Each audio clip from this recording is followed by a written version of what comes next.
Good evening, everyone. I'm Beverly Anderson, President and CEO of BECU. Welcome to BECU's annual membership meeting. Thank you for joining us and choosing to participate in the governance of the credit union. Tonight, I will be joined by the chairs of BECU's Board of Directors and Audit Committee, and we will announce the results of this year's elections and share more about how our board guides the credit union forward. BECU is grounded in our purpose. As a cooperative, we bring people together to improve the financial well-being of our members and their communities. This past year, we grew our membership to over 1.5 million members strong, and our financial foundation remains healthy. Our net worth ratio measures our financial strength in terms of how well capitalized we are. It protects us against unforeseen losses. Last year, we hit a very strong 11.84%. That means we can weather future storms and continue investing in our members and the communities for the long term. As a member-owned cooperative, we measure our success by how much money we return to each credit union member. That happens through lower lending rates, higher deposit rates, and fewer fees compared to bank averages. Last year, BECU returned over $490 million in total to our members. That's an average of $329 per member.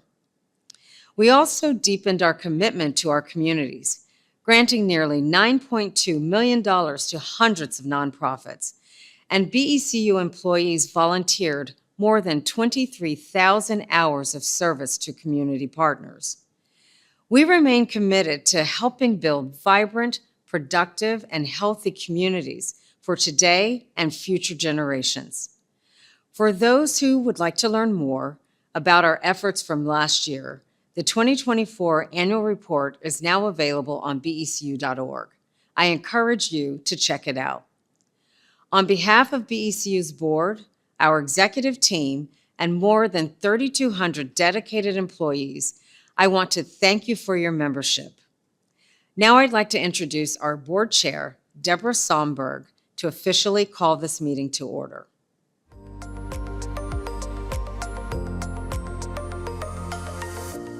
Thank you, Bev, and thank you to all of the members joining us this evening.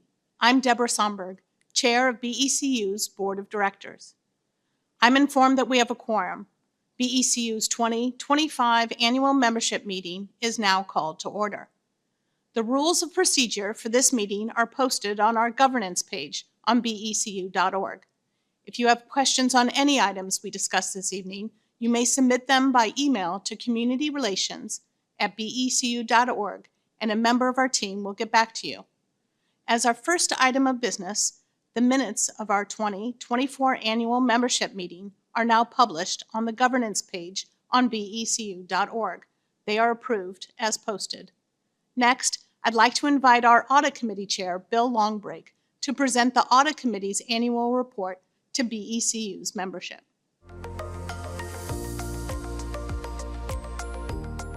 Thank you, Deborah. I'm honored to represent BECU's Audit Committee. I'm joined on the committee by BECU Board of Directors John McMurray, Vanessa Pegueros, and Dennis Farmer. We work closely with the board and BECU executives to ensure the continued safety and soundness of the credit union. As part of our duties, the Audit Committee retained the independent public accounting firm of Crowe LLP to perform the annual audit of BECU's 2024 financial statements. In carrying out its responsibilities, Crowe believes that the appropriate internal controls are in place at BECU, and the 2024 financial statements accurately reflect the strong financial position of the credit union. The Audit Committee has reviewed and discussed BECU's 2024 audited financial statements with Crowe, the credit union's chief audit executive, and senior management. Detailed financial information is available in BECU's 2024 annual report, which is now available on becu.org.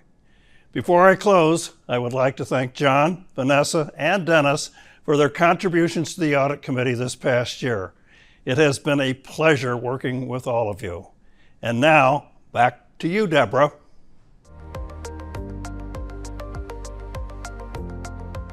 Thank you, Bill. As a member-owned cooperative, BECU's Board of Directors is made up of member representatives. The board is responsible for guiding the general direction of the credit union in the best interests of the membership and in accordance with BECU bylaws. The board has 4 key areas of responsibility: overseeing the business and affairs of BECU, hiring and supervising the CEO, approving the strategic direction for the cooperative, and establishing policies governing BECU's operations. We are proud of this diverse group of professionals who bring a wealth of knowledge and skill set to their positions. I want to thank each of our board members for their dedicated service to BECU. Now, let us discuss the nominating and voting process for our board elections. Board directors Matt Oppenheimer, Bill Longbreak, and Vanessa Pegueras serve on this year's nominating committee. The committee is responsible for maintaining the appropriate balance of experience and perspective needed to effectively oversee our large and growing credit union. The nominating committee reviewed applications from members and considered incumbents seeking re-election. After careful evaluation, the committee nominated 4 candidates for election to the board of directors and 2 candidates for election to the audit committee. Between April 14th and 21st, members voted online or by phone. BECU members enjoy a range of benefits and privileges, which includes the right to vote annually for our board of directors and audit committee. Now, I'm pleased to announce the results of the 2025 board of directors elections. Bill Longbreak has been elected to serve a 1-year term. John McMurray, Patrick Smith, and Sandra Thompson have been elected to serve 3-year terms. Congratulations to Bill, John, Patrick, and Sandra. I look forward to working with you. If you would like to learn more about any of BECU's board of directors, I invite you to visit the governance page of becu.org. Now, please welcome back Bill to share the 2025 Audit Committee election results. Thank you, Deborah. I am pleased to announce the results of the elections for BECU's Audit Committee. John McMurray has been elected to serve a 3-year term, and I have been elected to serve a 1-year term. Bios of our Audit Committee members are also available on the governance page of becu.org. Back to you, Deborah. Thank you, Bill. This officially concludes BECU's 2025 annual membership meeting. A summary and recording of the meeting will be available on becu.org next week. Thank you for joining us. Have a lovely evening.